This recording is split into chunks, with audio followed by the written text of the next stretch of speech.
my ultimate dreams and goals are to be world champ and Olympic champ. So this weekend, everything's on the line.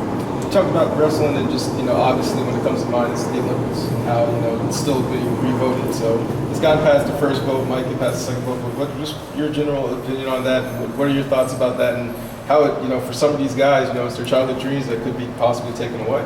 I think it's a shame what they've done, taking wrestling out of the 2020 Olympics, but like you said, it's not out yet, and we've passed the first vote and the second vote. I have no doubt in my mind that we're going to pass and get wrestling back in the Olympics.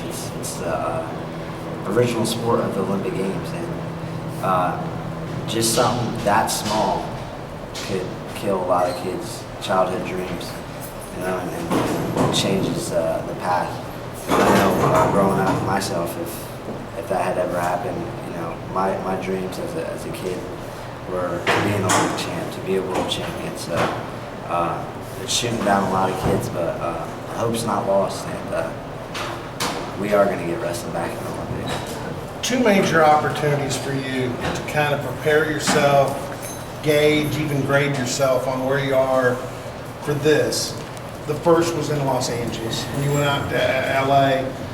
How did you feel you did out there? How do you grade yourself, and how much does that help getting ready for here, the World Team Trials?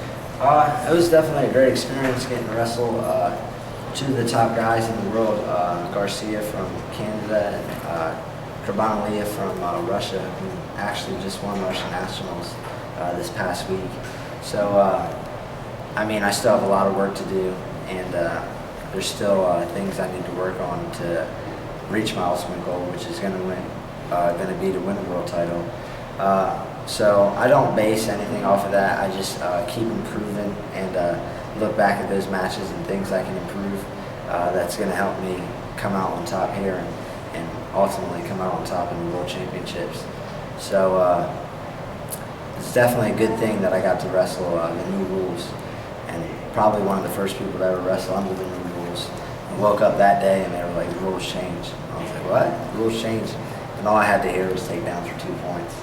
And that just made my day. So it's definitely a good thing that I already got to wrestle the new rules before trials, and just keep moving forward. Besides Los Angeles and your career at Oklahoma State, you had a long time to train last summer with Coleman, with the Olympic team that went to London, against different guys as well.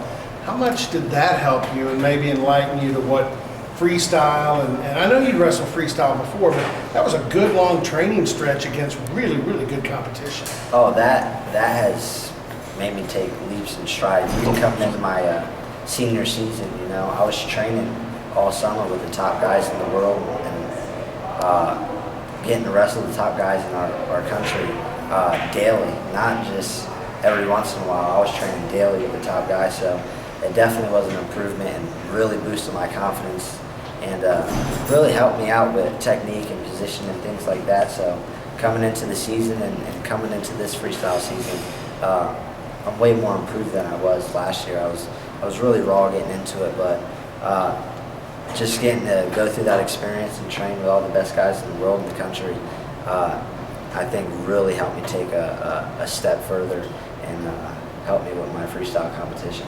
Jordan, there's a small window for wrestlers usually as far as age when you get too old. Guys get one, maybe two. Kenny Monday was weird because he got 3 chances at the Olympics, but the fact that you got such a small window, there's some controversy about 2020, does that put a little extra emphasis on getting to the Olympics, getting to these world championships, making this team, to get it done? I don't see it so much as pressure. I look at it, if 2020 is ruled out, it's my last shot. But I'm still going to address it and attack it the same way I would if 2020 was still in the question. I'm still going to, take it year by year. This year I'm focused on winning the world title, and the next 3 years I'm focused on making, the world team and winning world titles. And then when it comes along, it's just another year, another tournament of wrestling, and the plan and the goal is to be an Olympic champ. So you could say it puts a little bit more pressure, but I look at it as good pressure.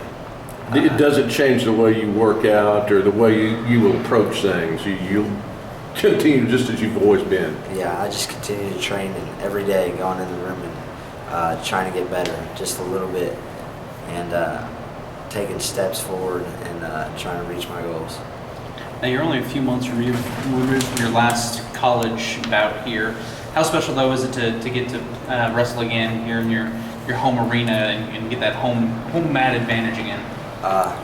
It's a big advantage. You know, I know as soon as I step foot on that mat and my name's called, I'm going to hear the crowd and look up and see the crowd of orange and all the Oklahoma State fans and support. It's just going to be a great feeling. And getting out there and being able to wrestle in Gallagher is awesome. And now I'm getting to compete to make the United States World Team it's just exciting to get out there. I wish I could wrestle today or wrestle tomorrow. I just want to get out there and start competing. So there's going to be a lot of good wrestling. It's going to be exciting to get out there and wrestle against the best guys in our country. Jordan, I want to get you off your way, into some general questions. I didn't see how they handled LA. The Rumble at the Rails, Grand Central Station, it was not your typical wrestling presentation. They had a ringmaster that came out and made they really kind of presented wrestling in a different way. Your head coach is a traditionalist. What do you think about wrestling kind of reinventing itself and becoming maybe a little more, social network friendly and a little more modern as far as, trash talking, stuff like that? What do you think of a new presentation for wrestling? I love it.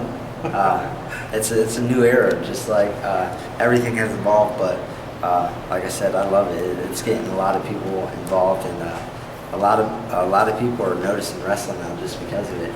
You know, I went to LA, like you said, there was like a ringmaster, calling the bouts out before we even touched the mat, so that was pretty exciting.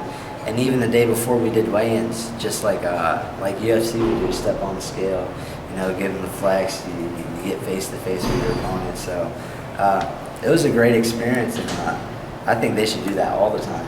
So like I said, I love it how they're doing it, how they did LA especially, and if they could every time present wrestling like that, that would be great. All right, one other thing here. It's like John Smith said, the first time two women step out to wrestle with women's freestyle, it'll be the first time, at least on a mat, two women have wrestled in Gallagher Arena. I'm not a male chauvinist, I don't think I am, but I've had a hard time adjusting. How do you look at the women in wrestling? To be honest, I treat it the same. They train every day just as hard as the guys do and put just as much time and work as we do. And their goals are the same as ours. They want to make a world team. They want to be world champions. So I think it's a great thing. It's the first time women's are going to step on the mat here. And a lot of people, it's going to open up a lot of people's eyes to finally get to see two women wrestling to make a world team. And it's not going to be as pretty as everybody looks. As it looks, everybody thinks they're real fragile and all that. They get after it, and to be honest, one of the best matches in LA were, I think, two little 8 or 9-year-old girls wrestling. It was maybe one of the most exciting matches. I was on my feet yelling, and that just tells you a lot. Two little girls that are 8 and 9 getting after it. Imagine what the older females are going to do. Jordan, you have one of the most talked about, deepest weight classes that there is. What are your thoughts on potential rematches with Brent Metcalf? That was pretty heated in the U.S. Open, and then Kellen Russell. Should you get to the finals after Metcalf? What do you think about that? And maybe the new rules play into your strategy a little bit. I just approach it the same. It's always fun getting out there to wrestle the best. To be the best, you got to beat the best.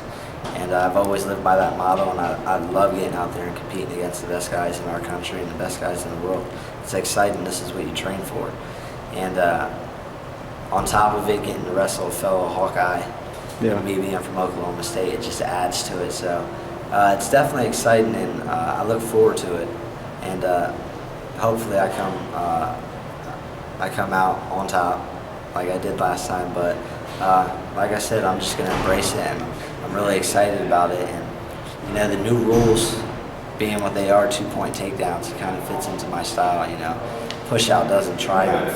a takedown. So I'm able to get out there and open up more and take more shots, and not feeling threatened. So there's a lot more risk in the new rules with wrestling. So I'm feeling good about it, and I'm just excited to get out there and compete against Metcalf and hopefully get to the best of 3 with Russell and get after it with him too. How do you think that challenge tournament affects you throughout the day? Do you think it's a benefit getting to wrestle? You'll have tough matches throughout the tournament before heading into that finals where Russell's just sitting all day. Do you think that plays any factor in things? I think it's a benefit. Mm-hmm. I'm getting out there and I'm already loose by the time I hit finals. I'm getting out there. I have 2-3 matches already under my belt, and I'm ready to go.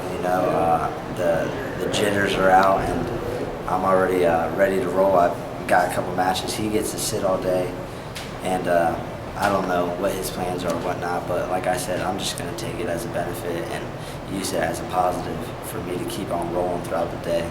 Definitely going to be rolling into the finals with momentum, and it's something I just use to benefit me.